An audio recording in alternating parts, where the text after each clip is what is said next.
You said that MoNiques' Netflix special was the most unremarkable bullshit that you've ever seen. It is. I haven't even watched it.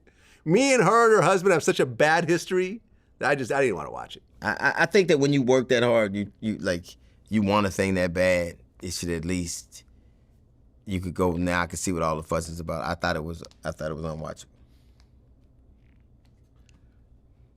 Beverly Hills Cop 4. Mm-hmm. Did you watch it? I did not. You know what? Like things like that, like I'm not, some of those things are so special to me that I don't want to see. Like, remember how they say never meet your heroes because they'll only disappoint you? Yeah. It's kind of that feeling to me. I don't want to see anything. Like I remember 1 and 2 and it was at the apex, and now I'm just worried that it'll taint the way I see things. Yeah, it was extra mediocre. And I was such a fan. That's why, and I don't want that to happen. I was such a fan. The first one, you could argue was a top 3 Eddie Murphy movie, period. Right? Even the second one. I think, or you could argue it's one of the top comedies ever, and in particular comedies ever. Yeah. So yeah, it's in that fucking zeitgeist. So I was like, I'm not watching shit that makes me. Yeah, and they had the budget. It was like a $150 million budget movie. There was like helicopter crashes and all types of car demolitions and whatever else. You had Eddie Murphy. You brought in, they brought in a whole bunch of some of the original cast members as cameos. So it was all there on paper. But, like Aries said it that, Aries' point of view was that Eddie was just too old to pull off that role. I don't know if that's true. What I'll say is this. For me,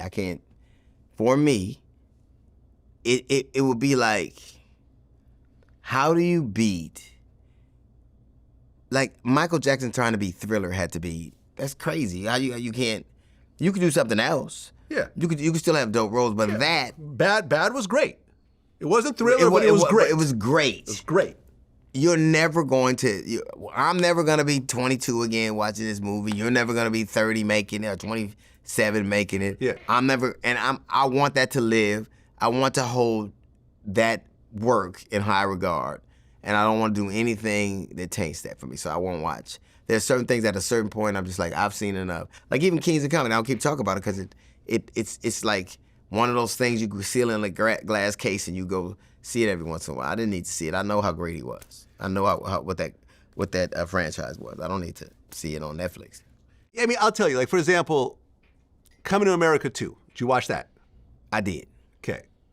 I thought it was good. It wasn't the first one, but I thought it was good. And for example, the sexual chocolate at the end doing We Are Family, I rewatched that probably about 30, 40 times because I thought that was just great the way they put that together, and it had great moments in it. Beverly Hills Cop 4 did not have any great moments in it. That's why, and when I tell you that, that's why I'll never do it again. I watched that and went, nah, you know what? I'm good. Yeah. And, I mean, you said that Richard Pryor, you consider him the greatest ever? I do. Greatest stand-up comedian ever. I think, not only that, I think he's one of the greatest artists ever. I don't think just, you can put him in just I think he's one of the greatest artists ever. Performing artist ever. I mean, I wasn't a huge fan of his acting career. Yeah. Thought but he I'm had talking his moments. about, in terms of... He had his moments, but, there's also a lot of questionable roles. Like I wasn't a fan of the Toy or Superman or some of that stuff he did. Because he did it for a check. I think because he did it. I thought it was great. I hold to this. He is one of the greatest artists who ever lived, in terms of moving the needle, in terms of doing things that no one had ever seen before, in terms of inspiring a whole legion of other. You can't be a comic now without him, his finger. I think that's the test of an artist. I think you find very few people in any kind of endeavor that had that kind of impact.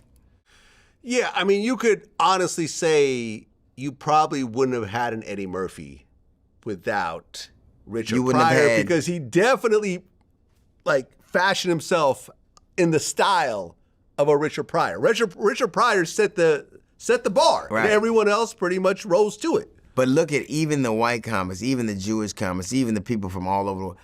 That one thing That like what do they call it? You know when they have they cooking and it's the germ. What is it? What they make sourdough out of. They keep Yeast? it's a yeast, but it's a thing that it comes from. I forgot what it is.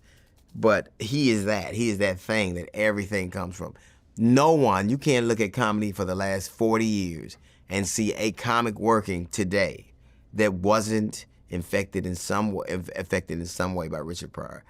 I think you could arguably see musicians that weren't affected by certain musicians or actors that weren't, but you can't pick a comic that exists and has in the last 40 years that in some way hasn't been influenced or connected to Richard Pryor. And to me, that's the testament of how great an artist